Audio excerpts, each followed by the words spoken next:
Hello everyone, आपका teacher helping hand channel में स्वागत है। आज मैं आप लोगों के साथ कक्षा 3 की शिक्षक डायरी शेयर कर रही हूँ, जो हमारे माह अक्टूबर की है। सप्ताह संख्या हमारा 14 है। 14वां सप्ताह ही हमारा अभी चल रहा है। 14th वीक अभी हमारा चल रहा है। लेकिन हमारे कुछ शिक्षक साथियों ने कमेंट सेक्शन में लिखा था कि मैम आप पर डे शिक्षक डायरी की वीडियो अपलोड कर दिया करें। तो मैंने भी सोचा कि सही रहेगा, मैं पर डे ही अपलोड कर दिया करूं। तो इसलिए मैंने उसी क्रम में एक एक दिन की शिक्षक डायरी आप लोगों के साथ शेयर करना प्रारंभ किया है। तो ये हमारा सोमवार की शिक्षक डायरी है। सबसे पहले तो हमें ये फिल करना होगा माह अक्टूबर, सप्ताह 14, दिनांक 4-10-21 से 9-10-21 तक। तो ये आप लिख लें। उसके बाद कक्षा 3 दिन हमारा सोमवार है, वो मैंने लिख दिया, और 4-10-21 इस तरह से लिख लें आप। अब देखिए, यहाँ पर मैंने आज अपने बच्चों को हिंदी पढ़ाया था, तो यहाँ मैंने लिखा है हिंदी सहज भाग 1। हालांकि हम लोगों को एक दिन पहले ही इसे बनाना रहता है, तो मैंने संडे को मैंने बना लिया था अपना ये पूरा कंटेंट कि मुझे मंडे को क्या पढ़ाना है। तो यहाँ मैंने लिख लिया सहज भाग 1 वाक्यांश को पढ़ाया जाएगा। जो सहज में भाग 1 जो है हमारा है, उसमें वाक्यांश हैं, तो उन्हीं वाक्यांश को मैं अपने बच्चों को पढ़ा रही हूँ और साथ ही साथ लिखने का भी अभ्यास करा रही हूँ, ताकि मेरे बच्चों को मात्राओं का पूरा ज्ञान हो पाए।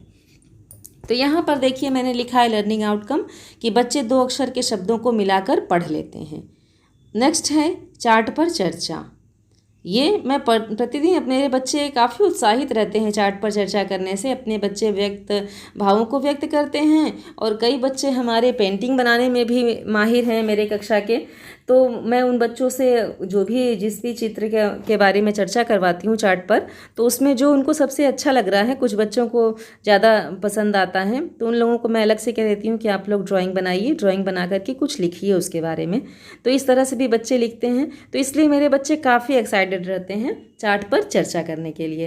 तो इसलिए मैंने यहाँ पर लिखा है, मैं प्रतिदिन ही मैं अपने बच्चों को कक्षा में कराती हूँ। अगर मैं नहीं कराना चाह रही हूँ तो मेरे बच्चे कहते हैं कि मैम जी चार्ट ले आइए, उसको हम लोग देखेंगे, बताएंगे आपको उसमें क्या लिखा है। तो इसलिए ये यहाँ पर मैंने वो लिख दिया है। आप सब भी अपने कक्षा में कराया करें, बच्चों को काफ़ी अच्छा लगता है इस तरह की गतिविधि करा करके।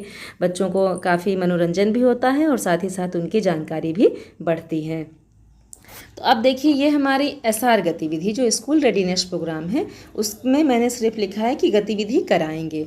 अब उस पर आधारित जो भी गतिविधि आप हो अपने कक्षा में आप करा सकते हैं। स्कूल रेडीनेस प्रोग्राम के अंतर्गत जो गतिविधि आप कक्षा में जो पढ़ा रहे हैं, उसके अनुसार से जो आपको लगे कि हम ये गतिविधि करा सकते हैं, तो उस गतिविधि का चयन आप यहाँ पर कर लें। मैंने इसीलिए सिर्फ लिख दिया है कि एसआर में लिख दिया है मैंने कि स्कूल रेडीनेस प्रोग्राम के अंतर्गत गतिविधि कराएंगे।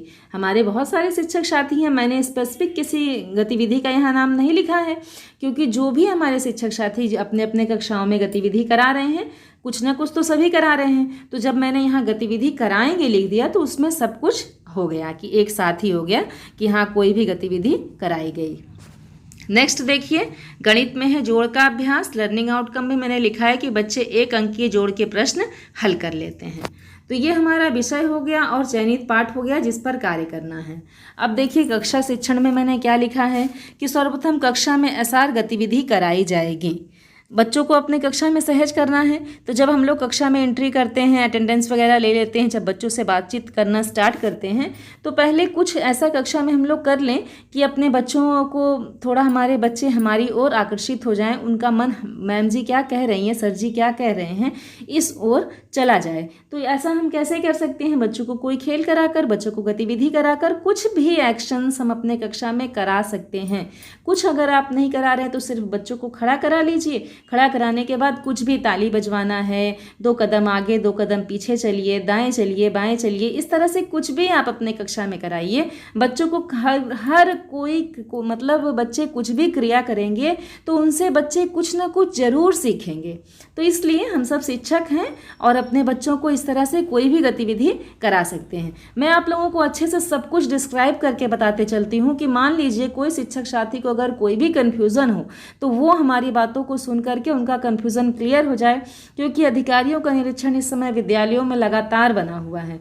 तो अधिकारियों के निरीक्षण के समय में जो भी शिक्षक साथी हमारे चैनल, मेरे चैनल से जुड़े हुए हैं, उन्हें किसी भी तरह की कोई भी दिक्कत ना हो, इसलिए मैं आप लोगों को सब कुछ अच्छे से बताते हुए चलती हूँ। बहुत अगर मैं चाहूँ तो मैं सिर्फ आप लोगों के साथ ये स्क्रीन शेयर करके सब कुछ स्क्रीन शेयर कर दूँ और बाकी आप लोग देख कर लिख लें, लेकिन उस तरह से हमको जो भी कन्फ्यूज़न हमारे शिक्षक साथियों के मन में है वो दूर नहीं होगा। मैंने जो लिखा है आप वही लिख लेंगे, तो इससे हमें कोई बेनिफिट नहीं होगा। और जब आप उसको समझे रहेंगे कि आपने अपनी शिक्षक डायरी में क्या लिखा है, तो वो आपके लिए फ़ायदेमंद होगा। तो इसलिए मैं आप लोगों को डिस्क्राइब करके सब कुछ बताती हूँ। तो अब ये हमारा हो गया। पहले हम लोगों को यही करना है, वार्म अप गतिविधि जो हमारी होती है उसके अंतर्गत हम अपने बच्चों को ऊर्जा का संचार करें अपने बच्चों में किसी भी गतिविधि के माध्यम से। ये लाइन हमारी एक्सप्लेन हो गई। नेक्स्ट देखिए, स्तर 1 में मैंने लिखा है कि इन बच्चों को वर्णमाला के बीच से अक्षर बोलकर लिखने का अभ्यास करवाएंगे। जैसे कि मान लीजिए बच्चों को मैंने चा कहा, चा कहने के बाद मैंने बच्चों को ढा कहा, अड़ा कहा, इस तरह से कुछ भी बीच बीच से कहें, क्योंकि स्तर 1 के बच्चे काफ़ी दिन से वर्णमाला पर अभ्यास कर रहे हैं, लेकिन उसका कारण है कि बच्चे अभी काफ़ी बच्चों में जो सुधार होना चाहिए वहाँ तक बच्चे स्तर 1 के बच्चे नहीं पहुँच पा रहे हैं। उसके बारे में भी मैंने आगे लिखा है, मैं आप लोगों के साथ शेयर करूँगी। तो ये मैंने यहाँ लिखा है। स्तर 2 में लिखा है मैंने कि इन बच्चों को सहज से वाक्यांश पढ़ाकर बिना देखे लिखने का अभ्यास करवाएंगे, क्योंकि इसके पहले भी मैंने एक दिन वाक्यांश पढ़ाया था, तो इसलिए मैं पहले अपने बच्चों को वाक्यांश 1 बार 2 बार पढ़ाऊँगी, पढ़ा करके बच्चों को स्वयं से पढ़ने के लिए दूँगी। उसके बाद मैंने अपने बच्चों को लिखवाया था, ये तो मैंने यहाँ पर लिखा है। तो यही मैंने अपना बनाई थी योजना कि पहले मैं बच्चों को 2 बार 3 बार 4 बार पढ़वाऊँगी और बच्चों को पढ़ने के लिए दूंगी, उसके बाद मैं अपने बच्चों को लिखवाऊँगी। वही मैंने किया भी अपनी कक्षा में। नेक्स्ट है बच्चों को चार्ट पर चर्चा करवाएंगे। रीड अलोंग ऐप पर कहानी पढ़ने का अभ्यास करवाएंगे। स्तर 1 में जो हमारे गणित है उसके अंतर्गत स्तर 1 के बच्चों को 1 से 50 तक की संख्या में से संख्याओं को बीच से बोलने पर लिख लें, यह अभ्यास करवाएंगे। जैसा कि मैंने अभी ऊपर भी आप लोगों को बताया, बीच से हम किसी भी संख्या का, मान लीजिए 15 है, 17 है, 28 है, 32 है, इस तरह से कोई भी संख्या हम बीच बीच से बोलें और बच्चे लिखें। तो ये काम मुझे स्तर 1 के बच्चों को कराना था, वो मैंने यहाँ लिखा। 1 से 50 तक की ही संख्याओं को मैंने पहले चुना है, क्योंकि काफ़ी दिन से हमारे बच्चे संख्या पहचान कर रहे हैं, तो बच्चों का स्तर कहाँ तक पहुँचा यह भी हम लोगों को जानना जरूरी है, समय समय पर आकलन करना बच्चों का। तो स्तर 2 में मैंने लिखा है कि इन बच्चों को जोड़ के प्रश्नों को हल करवाए जाएंगे। ये बच्चे हमारे स्तर 2 के हैं, तो इसलिए हम इन लोगों को जोड़ के प्रश्न हल करवाएंगे। नेक्स्ट है गृह कार्य बच्चों को उनके स्तर के अनुसार से देंगे। स्तर 1 के बच्चे और स्तर 2 के बच्चों को उनके स्तर के अनुसार से गृह कार्य देंगे। अब देखिए, क्रियान्वयन के पश्चात शिक्षक का स्व आकलन में मैंने लिखा है कि स्तर 1 के बच्चे प्रतिदिन विद्यालय नहीं आते हैं, इसलिए उनके स्तर में कमी है। बाकी स्तर 2 के भी ऐसे कुछ बच्चे हैं जो प्रतिदिन नहीं आते हैं, लेकिन स्तर 1 में मैंने नोटिस किया कि काफ़ी बच्चे ऐसे हैं कि क्यों सुधार नहीं हो रहा है। जब इसका एनालिसिस मैंने किया तो मैंने नोटिस किया कि काफ़ी हमारे बच्चे ऐसे हैं जो प्रतिदिन विद्यालय नहीं आ रहे हैं। इस कारण से, और हम लोग बहुत फोर्स भी नहीं कर सकते हैं कोविड-19 के नियमानुसार, तो इसलिए मैंने सोचा कि अब उनके अभिभावकों से संपर्क किया जाएगा, बातचीत किया जाएगा, उसके बाद तभी इस समस्या का समाधान होगा। तो वही मैंने यहाँ पर लिख भी दिया है कि स्तर 1 के बच्चे प्रतिदिन विद्यालय नहीं आते हैं, इसलिए उनके स्तर में कमी है, उनके अभिभावक से संपर्क किया जाएगा।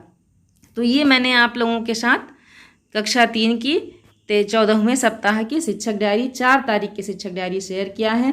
नेक्स्ट मैं 5 तारीख की भी शिक्षक डायरी आप लोगों के साथ शेयर करूंगी। अगर आप लोगों को एक्सप्लेन के साथ, जिस तरह से मैं एक्सप्लेन करके बता रही हूँ, अगर आप लोगों को ऐसे ठीक लगता है, समझा करके शिक्षक डायरी लिखना ठीक लगता है, तो आप सब कमेंट सेक्शन में लिखें, और अन्यथा की स्थिति में मैं आप लोगों के साथ सिर्फ PDF ही शेयर कर दूँगी। जो आप लोगों को ठीक लगे आप वैसा कमेंट कर सकते हैं। मेरा वीडियो हेल्पफुल हो तो अपने सभी शिक्षक साथियों के साथ शेयर करें। Thank you.